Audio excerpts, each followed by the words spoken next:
let's go to the PBA. Junmar Fajardo is once again the king of the mountain after winning a record-extending 7th Most Valuable Player award, while Justin Arana making a solid introduction to the pros by winning the Rookie of the Year honors. Let's have an all-out conversation with our big guests. Literally and figuratively, 7-time PBA MVP, the Kraken, Junmar Fajardo, and the Rookie of the Year, Justin Arana. Good evening, maraming salamat. Sige nga, para magkaalamanan tayo, direct, pakita mo. Ayan, tayo ka, bay. Ano height mo? 6'10". Ano height mo, Justin? 6 po. Ha? 6'6". 5'6" ako. Congratulations, maraming salamat. Justin Arana, Junmar Fajardo in one show today live on Sports Desk. Unahin ko na si Abay. Brother, una sa lahat, maraming salamat. Congratulations. MVP ka na naman ng PBA. Salamat sa pag-invite sa akin dito sa show. 7-time MVP. And hindi ko na-expect na makakuha ng ganito karaming awards. So, sobrang blessed lang. Sa totoo lang, blessed talaga ako na nasa San Miguel ako. Kasi malakas kasi yung mga teammates ko, kaya nanalo ako ng MVP. Grabe, no? Napapailing si Justin sa'yo. Kasi napaka-humble eh. Hindi, di ba? Di ba? Hindi kanina, mamaya pag-usapan natin, kasi Justin kausap ko sa phone kanina, tuwan-tuwa siya nung nalaman niya nga nakasama ka niya dito. Kasi idol na idol ka nung bata. Pero naalala ko, 2020, yung ba yun, yung nag-scooter ka, yung naka-scooter ka? Di ba? Kasi nga yung injury mo. So, di ba, nagkaroon ka ng fracture, sa dami mong pinagdaanan. Inakala mo ba, sabi mo hindi mo in-expect eh. Pero yung totoo ba, inakala mo bang maaabot mo ulit yung ganito, yung dominant na Junmar Fajardo, MVP ng PBA? Hindi, kasi nahihirapan din ako nung na-injured talaga ako, nahihirapan ako makabalik. Pero yun nga, sa tulong ng mga PTs ko, and then sa mga doctors, Doc Las, Dr. Belen, Dr. Sigumba, sa mga doctors, nurses, mga PTs. So, kaya nakabalik ako sa paglalaro. So, sobrang thankful ako sa kanila. Di ko man lagi sila nakikita, pero lagi kong pinagpapasalamat na yun. Punta tayo kay Justin. Kasi idol na idol ka nga talaga nito ni Justin Arana eh. Una sa lahat, congratulations. Rookie of the Year. Katabi mo, idol mo. 7-time PBA MVP. 9-time PBA champion. 4-time PBA Finals MVP. 9-time Best Player of the Conference. Lahat yan. Ikaw, nakakakuha mo lang ng Rookie of the Year. Siyempre, ang hirap hindi ma-starstruck, di ba? Pero pag-usapan naman natin yung sa'yo na gano'n ka-special para sa'yo to dahil sa dinami-dami din ng mga rookies na nagpakita. Sina Ato Ular, sina Tyler Tio, sina Gian Mamuyak. Gaganda din ng pinakita. Pero ikaw ang naging Rookie of the Year. Una, hindi ko talaga in-expect eh. Kasi yun nga, dikit yung, yung mga sa voting and So, pero siguro, na lang, thankful na lang talaga din ako kay God. Kasi syempre, yun nga, binigay sa akin yung, yung opportunity na, yun, makuha yung Rookie of the Year. And syempre, hindi, parang, mas lalo po akong, parang na-inspire maglaro and magtrabaho talaga. Alam mo, pag pinapakinggan ko kayong dalawa, talagang naintindihan ko na yung, alam kong malayo pa, di ba? Siyempre, di ba? 7-time PBA. Malayo pa talaga. Oo. Pero, kumbaga, marami pang kakainin na bigas, di ba, Jazz? Pero yun nga, pakinggan ko kayo, pareho kayong humble, pareho kayong yung gentle giant, yung walang kayabang-yabang. Bay, hindi biro yung nangyari nga sa'yo, yung 2020 injury, tapos eto ngayon, ang ganda nung nangyari tong taon na to para sa'yo. Kasama ka sa Asian Games, nag-gold medal, di ba? Tapos ito, MVP. Doon sa mga nanonood ngayon, na iniidolo ka, or ito, nandyan si Justin na iniidolo ka, anong natutunan mo mula doon? Or gusto mo din sabihin na, di ba, kahit pinagdaanan mo yung ang dami mong pinagdaanan na pwede kang mawalan na ng loob eh, pero tinuloy-tuloy mo, at ito nga. Yan, wag talaga mag-give up ba sa Kasi pag nag-give up ka kasi, talo ka na by default. Pero pag pupush mo yung sarili mo, kahit mahirap yung pinagdaanan mo, kahit ano yung sitwasyon na andun ka ngayon, malalampasan mo rin yun eh, as long as hindi ka mag-give up. Hindi mo man basta na hindi man instant malalagpasan mo yon, pero eventually maano mo rin yun, malalagpasan mo rin yun. Kaysa mag-give up ka, wala, natalo na talaga kasi nag-give up ka, di ba? So, kaya yun, dahil sakripisyo, ganun talaga, kailangan mo magtrabaho. Yan. Kailangan yun ng disiplina rin, so yun. Naririnig mo yon Yes po. kay June Mark, di ba? Anong pumapasok sa isip mo? Di ba, idol mo, sabi ko nga kanina, nung tinawagan kita, damang-dama ko yung excited. Hindi, tuwan-tuwa talaga si Justin kanina. Excited talaga eh. Anong pumapasok sa isip mo, hearing that from your Ayun nga idol? po, syempre, yun na nga. Kay Kuya Junmar na nanggaling. So yun po kasi, siya rin po talaga kasi yung mini-mention lagi ni Coach Danny sa akin. Sa lahat, seryoso po, sa lahat po daw ng gagayahin ko, dapat si Kuya Junmar. Ganon. Seryoso, kasi sobrang simple lang. Parang ganun po talaga yung sinasabi sa akin. Kasi, siyempre, coach ko po si Kuya. Nakalaro mo na si siyempre pareho kayo na mamaya, yes po. si Daniel Defonso, pag-usapan natin si Lakay. Kumbaga, bago ng isang June Mark, bago ng isang Justin, nagkaroon ng Daniel Defonso, di ba, the Demolition Man.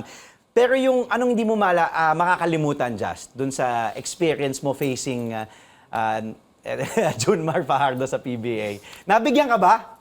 Opo. Di naman, pero ano naman, yung sa game lang din, nung laro namin ng elimination po. Pero nung nakalaro mo na siya poste, anong, kumbaga, sinabi mo, ganun pala si June Mark Fajardo. Ha? Ano? Para po akong baby. Parang baby Kasi kasi. po, si Kuya Junmar, syempre, sobrang laki ni Kuya Junmar. Pero yun nga po, yung iba po kasi sobrang laki, pero yung, kumbaga, yung skilled, hindi parang kaya pa. Pero si Kuya Junmar kasi, malaki, tapos yung may shooting, sabay, yung galaw po kasi, iba. Kaya lagi po talagang kinikwento sa mga, sa teammate ko, na nung dati nag-aasaran po kami. Na parang pag nagtatabi daw po kami, Kuya Junmar, para daw ako baby. Sabi ko, yun nga po, sabi sa akin, yun nga kuya, parang may once sa post. Kasi yung rule, yung usap po namin ni Coach Danny, kailangan ko talaga siyang i-deny agad. Pero yung May denial, huwag mo patanggapin. kasi po, nung nakatanggap na siya ng bola, para pong, bata, dito ka muna. Parang pang isang ganyan alam, tumalsik agad ako eh. So, kailangan ko talaga sundin ni Coach Danny kasi wala talaga akong magagawa pag kumbaga yung parang bantayan ko lang siya ng kailangan ko talaga doble. Bye. Hindi pa doble, triple pa. Naririnig mo yung bata. Di ba? Anong pumapasok naman sa isip mo? At anong di mo makakalimutan din? Anong naalala mo nung nagkaharap kayong dalawa ni Justin Arana? Noon na siya naharap, sabi ko nga, may potential na kasi yun nga, same kami ng mentor, tas ayun, yung seal, lagi siya nagsisil, may mag-seal. Yun din lagi sinasabi sa akin ni Kuya D.I. Mag-seal ka kasi tayo kasi malalaki, binabayaran daw tayo, sabi ni Kuya D.I., yung bayad daw. Pag yung bayad, pag nasa ilalim ka ng ring, yung bayad sa'yo malaki. Kasi nakakaskura. Pero pag nasa labas do, yung bayad Yun din, sabi ni Justin nga, sinasabi din sa'yo Sabi po, ni dun Daniel sa Defonso. loob po yung Ilalim. buhay. Nandun yung milyones po. Ginagawa niya ako. Nandun yung milyones sa loob ng po. Gusto ko nung sinabi ni June Mark, tayong mga malalaki. Kayo lang, hindi ako kasama. hindi ko na, kumbaga, I cannot relate dun sa Maganda yung usapan, I'm sure napapangiti si Daniel Defonso, si Lakay, kung nanonood ngayon. Nabanggit niyo nga, pinag-usapan natin si Daniel Defonso. Di ba? Pareho kayo ng mentor, si Demolition Man. So, kumbaga, eto ngayon, ginaguide kayong dalawa. Gaano kalaking bagay si DI para sa karir ninyo? Pati, ang dami pa natin pag-uusapan dito. May mga patanong din mula sa atin mga viewers. We're still talking to 7-time PBA MVP Junmar Fajardo and Rookie of the Year, of course, Justin Arana, big and big. The current and the future. We'll take a really quick time out. Stay tuned to Sports Desk only here on CNN Philippines, where we go all out for today's top sports stories. We'll be right back. Welcome back to Sports Desk only here on CNN Philippines. As you can see, our guest today, 7-time PBA MVP, the Kraken, Junmar Fajardo, and Rookie of the Year, Justin Arana. Okay, nagkukwentuhan tayo during the break. Kahapon, we had Coach Ronnie Magsanok, we had our analyst, Juan Banal, and also Ruben Terrado, veteran sports journalist. Agree sila. Junmar, arguably, can be called the greatest of all time, the GOAT. Ikaw, pag tingin mo, si si Kraken, si Junmar, si Abay ang greatest of all time mo? Yes po, kasi yun nga, siya lang yung nakagawa ng 7-time MVP. Then syempre, for sure, madadagdagan pa kasi yun nga po, mas lalong healthy ngayon seryoso po, mas lalong healthy ngayon si Kuya Junmar kasi nanonood din po ako nung international games nila eh. So syempre, support din. Di ba? Yes po. Kahit sa World Cup, Kaya po, naka-contribute yes. pa sa Yes sa po. Gilas, sa SEA Games, Yes po. Asian Games. Kaya agree po talaga. By ikaw, eto, sa lahat ng accomplishments mo, sabi ko nga kanina, di ba, paulit-ulit ko sinasabi, 9-time PBA champion, 7-time MVP, 4-time PBA Finals MVP. Ito yung mga, grabe, ito yung mga accolades ng isang Junmar Fajardo. Just kailangan ma-motivate ka dito pag nakikita mo yung ganyan. Pero ikaw, Bay, sa'yo ko'y tatanong, do you see yourself, nakikita mo na ikaw yung the greatest of all time na naglaro sa PBA? Hindi. Kasi may mas marami pang magagaling sa akin eh, yung mga nauna sa akin. So sila yung dapat tawaging greatest. Naglalaro pa ako. Oo, naglalaro ka pa. Pero syempre, yung 7-time hindi, ang hirap di ba? Sina El Presidente 4, MVP, sina Alvin Patrimonio 4. Ikaw 7, ang hirap nun ha. So kung para sa'yo, kasi humble ka eh, kung para sa'yo hindi ikaw ang MVP, sino ang greatest of all time? Sino ang greatest of all time ng Junmar Fajardo? Marami. Yung mga nauna sa akin, sila Papa Mon, Mon Fernandez. sila Sir Alvin, Patrimonio, sila Kuya D.I. DI. Marami pang yung mga nauna. So, sila yung dapat dapat tawaging Ikaw, para sa'yo. Kuya, talaga. Ha? Si Kuya po. Kasi yun nga po. Pakita natin si Ano Justin. naman sinabi ko din. Ah. Sobrang hirap talaga. So, sinong greatest of all time mo? Si Kuya Junmar po. Junmar Fajardo, okay. Justin, pag-usapan natin to. Ilang beses namin na nakita, ito nga, yung tiwala na binigay sa'yo ni Coach Aldin, di ba? Pati yung tiwala din ni DI na naging mentor nga din ni Abay. Ngayon na, pag-usapan natin yung team mo in a way na, kasi wala nang Jeron Teng eh. Yes, Wala na rin si Maverick Anmisi. Pag-usapan din namin kagabay ito na ikaw na yung kumbaga magiging focal point or magiging isa sa mga main man dito ng Converge. Handa ka na ba na, di ba, na maging ganon? Kasi nakita mo din kung paano naging main man si Junmar ng San Miguel, di ba? Handa ka bang yun yung magiging role mo, especially this season? Yun po, siguro hindi ko naman iniisip na ako talaga yung main man kasi yun nga po, naglalaro kami as a team eh. And syempre may mga newcomers kami na especially Shawnee Winston, talagang scorer eh. Siguro para sa akin lang, gagawin ko yung yung role ko kasi sabi nga po ni Coach Aldin na know your roles kasi may mga binigay sa aming roles eh. So yun yung parang kailangan namin, kami yung yung sa roles na yun, dapat kami yung pinaka perfect na ginagawa yung roles namin. I mean, dapat kami yung pinakamagaling sa roles na yun. So yun lang po yung tinitingnan ko. Pero syempre, lagi naman po akong ready kasi yun nga po, sobrang laki ng tiwala sa akin ni Coach Aldin and and the management po. So yun, gagawin ko lang po talaga yung roles. Nabanggit mo kanina yung gusto mo kay Justin, di ba, yung pag-seal. Pero ano yung, kumbaga, sa bata pa eh, Rookie of the Year, maaga pa yung career. Pinagdaanan mo din yan, di ba? Yung pagpasok mo, di ba? Pero tayong pang natutunan. Anong, kumbaga, pwede mong sabihin dito kay Justin ngayon na kakapanalo niya lang Rookie of the Year, nagsisimula pa lang yung career niya. Ikaw, dami mo nang napanalunan. Ito, sobrang laki ng potential ni Justin. Dapat lang talaga maging coachable lang tayo. Dapat maging coachable tayo. Never tayo magiging parang isipin natin sobrang galing na natin. So the point na di na tayo nakikinig sa coach natin. So wala, mali yun. Dapat coachable tayo tapos makikinig tayo sa mga advice ng mga nauna sa atin kasi the more na i-gather mo yung mga sinasabi nila tapos mas magi-improve ka and then practice lang ng mabuti. Dumaan din ako dati sa ganyan eh. Nahirapan nga ako nung rookie year ko eh. Sobrang hirap nga ng dinaanan ko eh. ikaw nga, nag-rookie, Hindi ka nag-Rookie of the Year doon, no? Rookie Si of the Calvin ba? Si Abueva, no? siya nag-rookie of the year nga. So, ako hindi nga ako nag-rookie of the year eh. So, ayun. Malayo pa mararating mo. Malayo pa mararating mo. Basta ano lang, tiyaga lang, tapos, yun nga, may coachable. Si Daniel Defonso nga napag-usapan natin kanina. Nakausap mo, ito ba ba? Nakausap mo pa si... Kasi si DI nasa Converge eh, di ba? Ikaw nakausap mo ba? Hindi mo na nakausap si DI. Anong sinabi sa'yo ni kay Danny, kay DI, Justin, nung nanalo ka ng Rookie of the Year? Ayun, kasi kahapon po siya dumating eh. Kasi yun nga, syempre nanalo siya sa barangay, as a barangay captain sa so kahapon siya dumating sa amin. So sabi niya sa akin, yun, congrats bata, mas sobrang saya ko sa'yo. Then, pero syempre, hindi, sabi niya, simula pa lang to, hindi pa tayo, parang mas lalo pa dapat parang, lalo ko pa daw pag-igihan and lalo pa daw dapat magtrabaho talaga. Kasi yun nga, syempre, nasa history ka ng Philippine basketball eh. So, kailangan ma-follow up mo yan in your second year. Ganun sinabi niya talaga sa akin kahapon po. Iba din kasi si DI, napakabait din talaga sila. sobra po. Bay, hindi ko pala natanong sa'yo kanina to.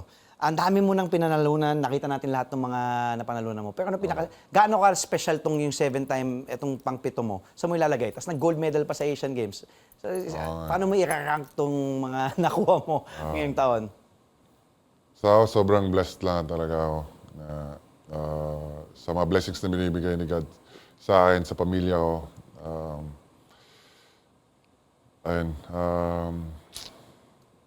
Yung 7-time MVP, di ko talaga in-expect yun. Kasi nga, galing ako injury. So, sobrang hirap ng pinagdaanan ko. As in, lowest of lowest ko na ata yung time na yun. Yung first 8 months ata nung after injury, post-operation ko. Post-operation, So, sobrang hirap. Nasa kwarto lang ako lagi. So, nahihirapan ako makabalik. Pero, ayun, nalampasan ko yun. Tapos ngayon, dito na ulit ako sa, nakalaro na ulit ako. So, ayun, thankful lang ako kay God. Kung hindi dahil kay God, wala ako ngayon. Asian Games gold medal pa. Yeah, gold medal. Okay, ilang beses na nagilas to eh. Ikaw ba, Just, kung pagpapalain, pag tinanong ka magilas? Siyempre po. Okay. Kasi sa karangalan po yun eh. Siyempre, bihira lang na makasuot ka ng uniform ng na Pilipinas yung pangalan. So, siyempre, gustong-gusto po talaga. Ano pa ba ang gusto pang makuha ng isang Junmar Fajardo at marami pang iba? Magbe-birthday na rin si Junmar next week, November 17. Anong gusto sabihin ni Justin? Lahat ng yan, pati sasagutin din. They will answer also the questions that you sent us online in a segment we call Fans Want to Know. Stay tuned to Sports Desk only here on CNN Philippines. We'll be right back. And we're back. Thank you for joining us. Our guest today, 7-time PBA MVP Junmar Fajardo of the San Miguel Beermen and Rookie of the Year Justin Arana of the Converge Fiber Xers. Let's get to it right away. Fans want to know. Here are the questions that our fans want to know. Okay, here we go. Pau Cantiller from Facebook. Para sa ito, Bay. What truly inspires you, Abay, kung bakit nakuha mo ang ikapitong MVP award? Dagang salamat. Inspiration mo daw. Gusto ko makabalik sa game. Yun yung nag-inspire sa akin. Pero yung makuha yung MVP, di ko naisip yun. Basta sa akin, kasi galing ako injury. So, iniisip ko magpagaling, then makabalik ulit sa game. So, yun yung Abol ko, tingin mo may mga katalo sa'yo, 7-time MVP? Wala. Wala na, no? Meron ba kasi Justin ito? Okay, Justin, ito para sa'yo, Miguel Latorre. Anong part ng game mo ang gusto mong ma-improve? Ngayon po siguro yung shooting talaga. Kasi karamihan na ng big man ngayon is yun, may tira na sa labas and saka mas maganda rin parang dagdag lang ng ng weapon, ganun ba? Ito, last na. Mark David Donato, may chance ka pa maglaro ng World Cup? Junmar? Siguro. Depende. Lahat na panalunan mo na. Ano pang gusto makuha ng isang Junmar Fajardo? Last question. Maraming championships. Sana makapanalo kami ng maraming championships sa San Miguel. Magbe-birthday na si idol mo, ha? Maganda yung regalo mo, ha? O magkamay ulit. Yeah.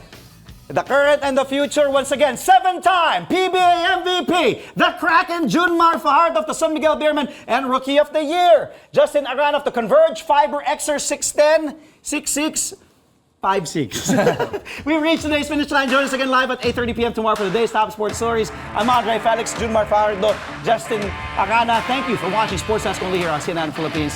The final word with Rico Hizon. Up next, stay tuned.